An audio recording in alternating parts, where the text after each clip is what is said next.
जी अस्सलाम वालेकुम। कैसे हो दोस्तों? उम्मीद करते हैं सब भाई ठीक होंगे। मैं भी ठीक हूँ अल्लाह के फजल करम से। तो दोस्तों मैं कल वीडियो पाई सी पलंथ बीमा के मुतालक पलंथ बीम पाने का मकसद की होंदा, तो मैं वीडियो तो दसा भी सी। पलंथ बीम पाने का मकसद यही होंदा भी बिल्डिंग की मजबूती होंदी है, नींह थल्लों बह भी जाए तो बिल्डिंग कड़ी ना पलंथ बीम डिगन नहीं देता।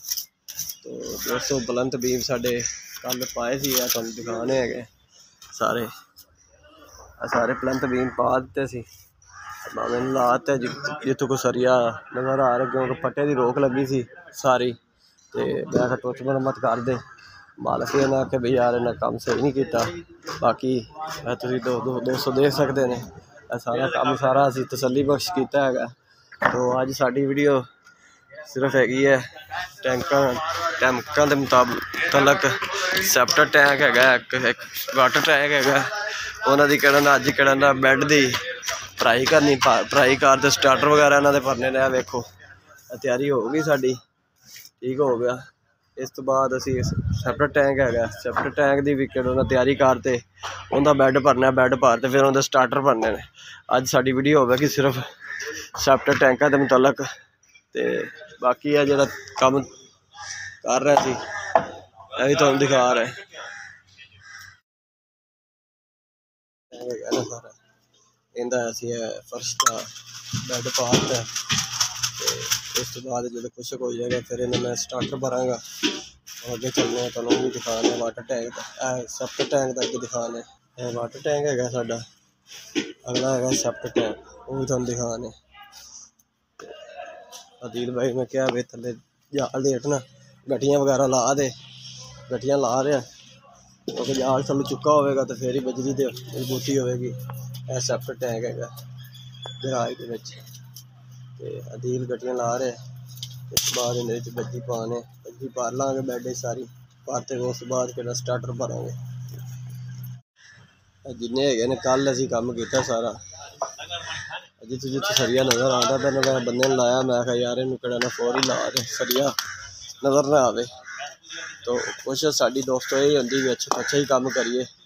बाकी फिर भी कोई गलती कोताही हो ही जाती, इंसान जो है तो माजरत हैगी।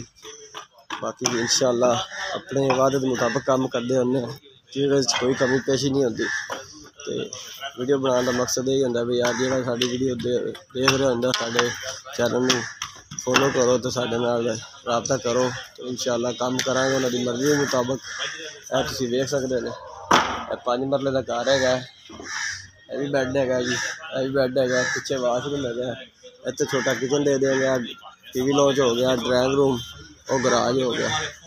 तो जो दोस्तों बैड सैप्टर टैंक वाटर टैंक बजरी पावे भी थोड़ा दिखाने, फिर उस बाद इन्हें स्टार्टर भी दिखावे। बजरियाँ वगैरह ला रहे हैं दील भाई ने, जाल चुक लिया बजरी लाया तो आ रहा है बजरी पा रहा है सैप्टर टैंक की। बजरी मेरे ख्याल घट जाएगी। रोटी का भी टाइम होया, रोटी इन्हें खानी है। रोटी तो बाद करना बजरी इन्हें बैड जी कटेगी और पावे। फिर उस बाद इन्हें स्टार्टर वगैरह जोड़ा है वह भी असी भरांगे, वो भी थोड़ा अज की वीडियो इस वीडियो दिखावे। कुछ मुरम्मत मामे ला ली है। तो दूसरा अज एक साड़ी अज 2 वीडियो आएगी, मैं वीडियो और बनावागा। वो वीडियो होगी साड़ी लुक के मुतलक जी DPC के लुक लाने की, वो भी अज थोड़ा दिखाने। इस वीडियो अज अलहदा वीडियो बनावागा उनकी।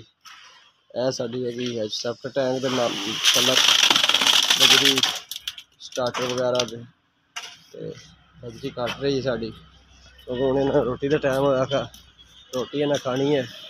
रोटी खा के फिर कदम बजरी भरन गया, बजरी थोड़ी जी रह गई। तो फाइनली साडा ये स्टार्टर वगैरह भी तैयार हो गए हैं। अभी कड़ा ना बजरी बस पाना रोका वगैरह लाते ना, देख सकते हैं। पिछे भी कड़ा थोड़ा दिखाने, पिछे भी बची बजरी वगैरह पा दी स्टार्टर की।